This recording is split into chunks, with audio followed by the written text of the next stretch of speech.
हरि ओम तत्सत श्रीमते रामचंद्राय नमः।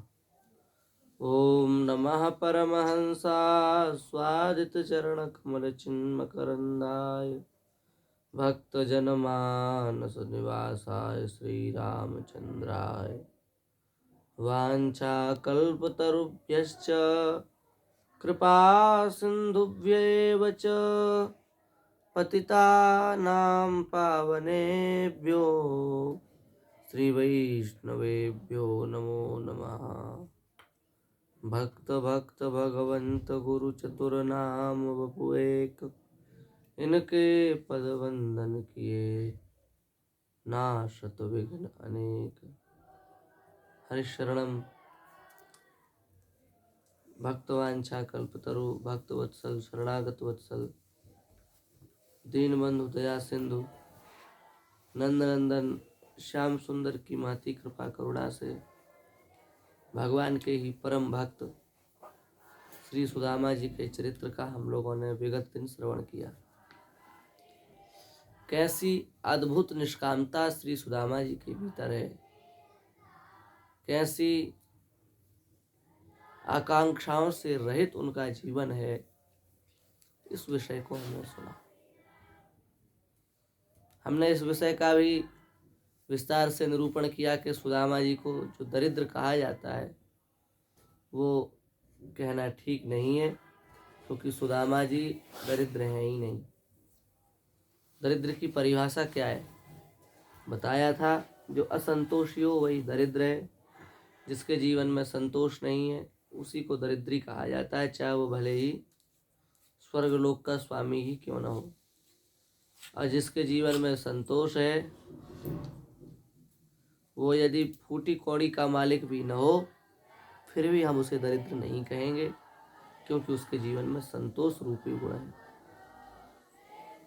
संतोषे सर्वथा सुखम, संतोष से निश्चितकालीन सुख की प्राप्ति हो जाती है।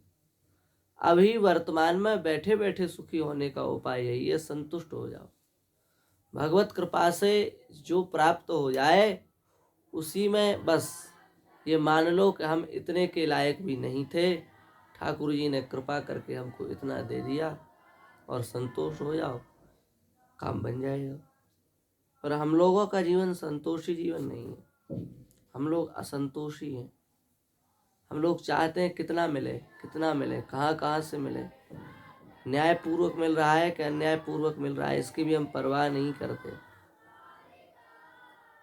मिले बस, मिले बस।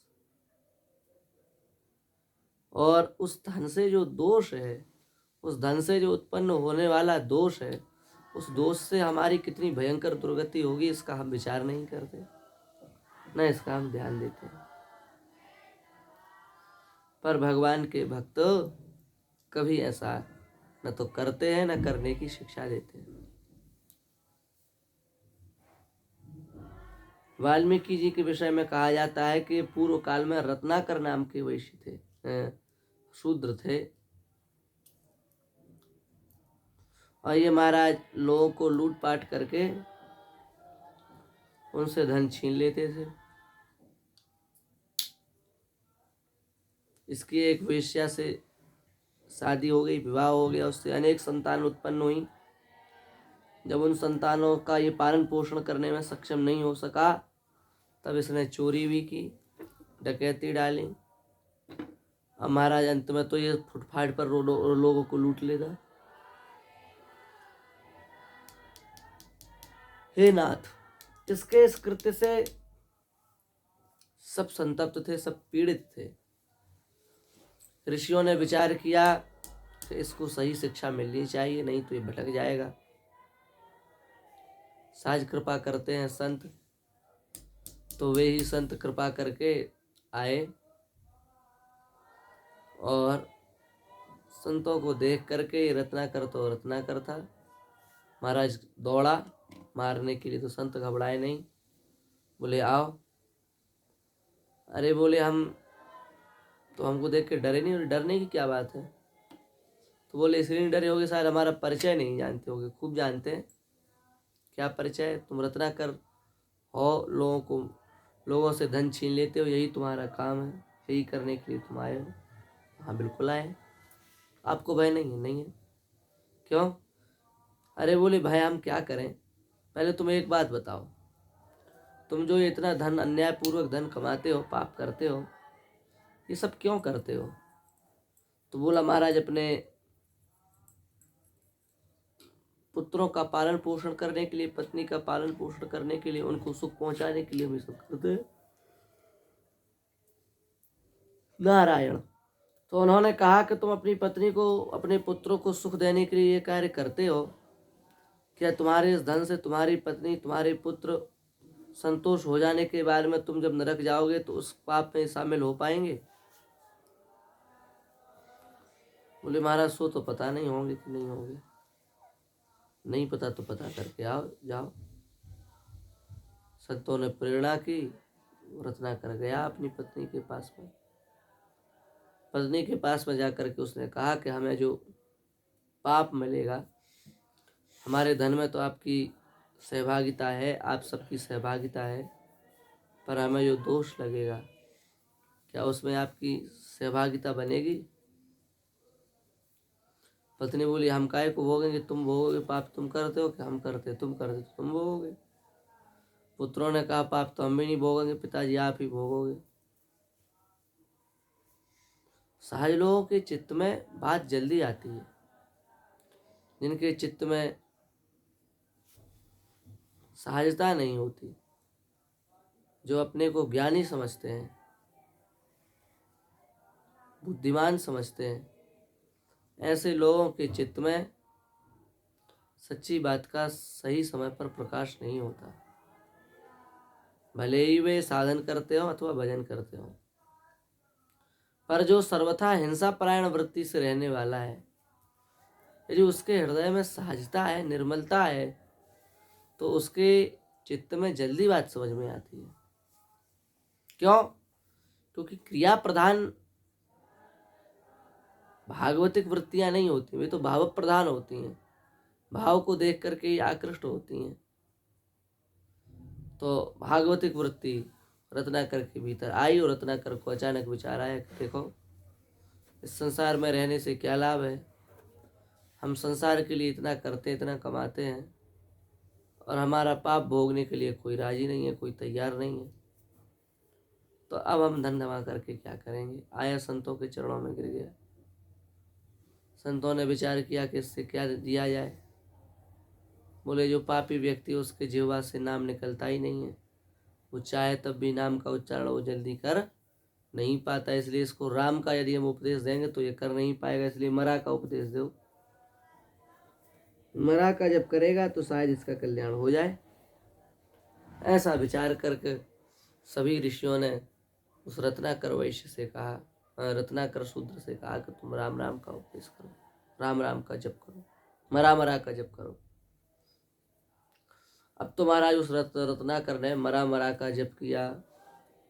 मरा मरा मरा मरा मरा मरा मरा मरा राम राम राम राम राम राम राम राम ऐसे किया। मरा मरा मरा मरा मरा मरा मरा मरा मरा मरा मरा ऐसे जपता था। और महाराज 2 दिन 4 दिन नहीं जपा, सहज श्रद्धा थी उसकी संतों के प्रति। इतना जपा इतना जपा इतना जपा कि उसके शरीर में वल्मीक जम गई। वल्मीक माने होती है मिट्टी की बावी, पूरे शरीर में बावी लग गई मिट्टी की, महाराज चारों तरफ से उसका शरीर दिखना ही बंद हो गया। ऋषि लोग उधर से निकले, बोले अभी तुम बैठे हो? बैठे महाराज, अब तुम सामान्य नहीं रह गए, अब तुम विशिष्ट हो गए। अब तुम्हारा नाम रत्नाकर नहीं है, आज से तुम्हारा नाम वाल्मीकि हो गया। क्यों? क्योंकि तुमने भजन करते करते इतना भजन किया, इतना भजन किया कि इस स्थान पर वल्मीक जम गई।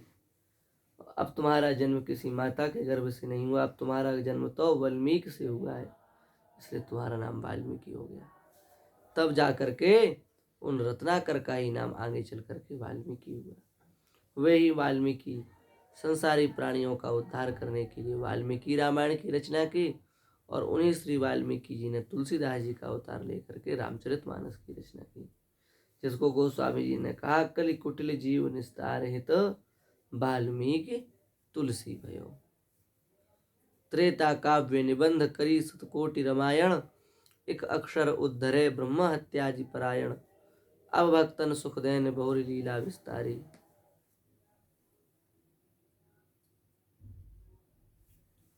ये बात है।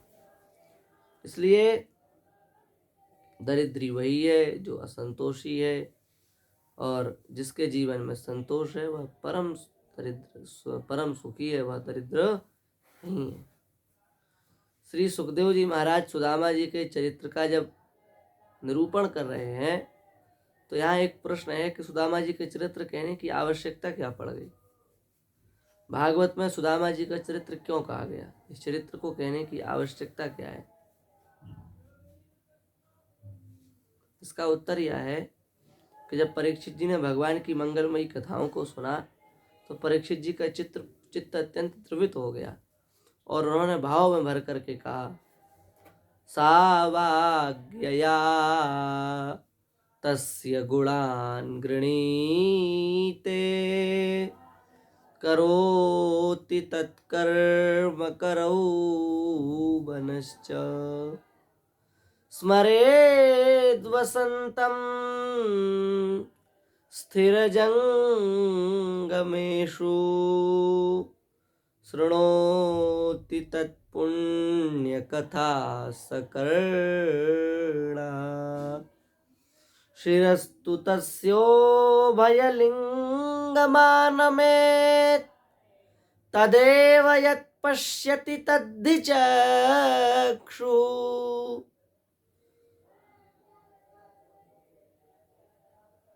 शिरस्तु तस्योभयलिङ्गमानमेत् तदेव यत् पश्यति तद्धि चक्षुः। उसकी जो तीसरी पंक्ति है उसका भाव यह है, सबसे पहली वाली जो पंक्ति उसका भाव यह है कि वही वाणी वाणी है, यया तस्य गुणान गृणीते, जिस वाणी से भगवान के मंगलमय चरित्रों का उच्चारण किया जाता है, वस्तुतः वही वाणी वाणी कहलाने के योग्य है। वस्तुतः वही नेत्र नेत्र कहलाने के योग्य हैं जो भगवान के स्वरूप का दर्शन करते हैं। वस्तुतः वही कर्ण कर्ण कहलाने के योग्य हैं जो भगवान की कथा का ही श्रवण करते हैं। और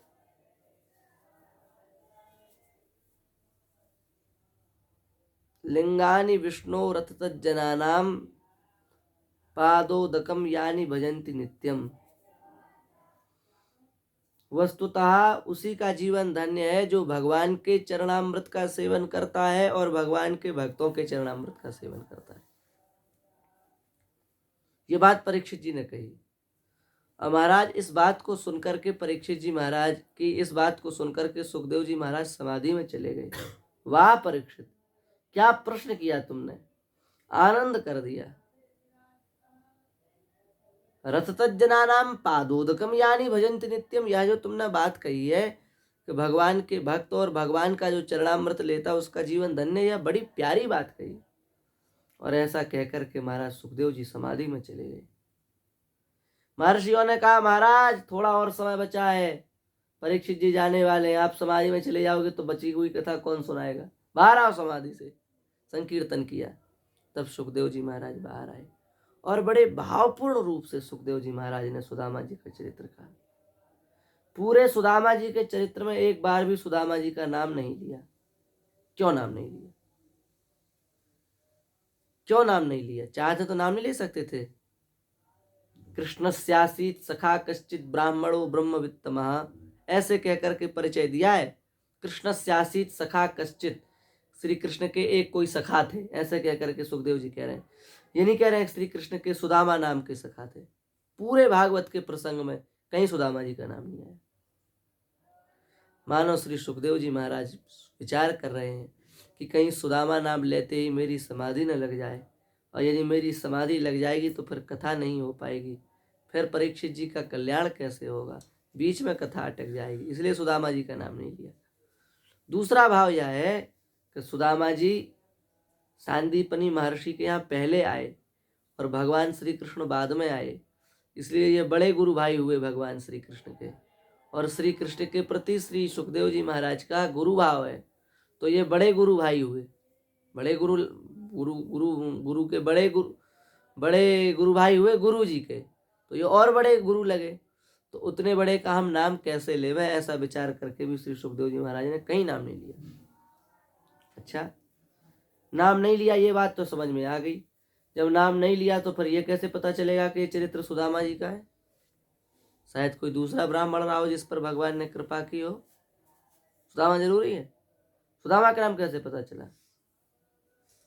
अरे बोले भाई, बृहत स्तोत्र बृहत सहस्त्रनाम नाम का जो ग्रंथ है, उस ग्रंथ में इस बात का प्रमाण मिलता है कि श्री सुदामा जी का ही ये चरित्र है, किसी दूसरे का यह चरित्र नहीं है। आज समयाभाव के कारण आप चरित्र प्रारंभ नहीं कर रहे हैं। शेष चरित्र सुदामा जी का जो प्रारंभ चरित्र है, प्रारंभिक जीवन है, उस चरित्र की चर्चा हम भगवत कृपा से कल करेंगे। श्री वृंदावन बिहारी लाल की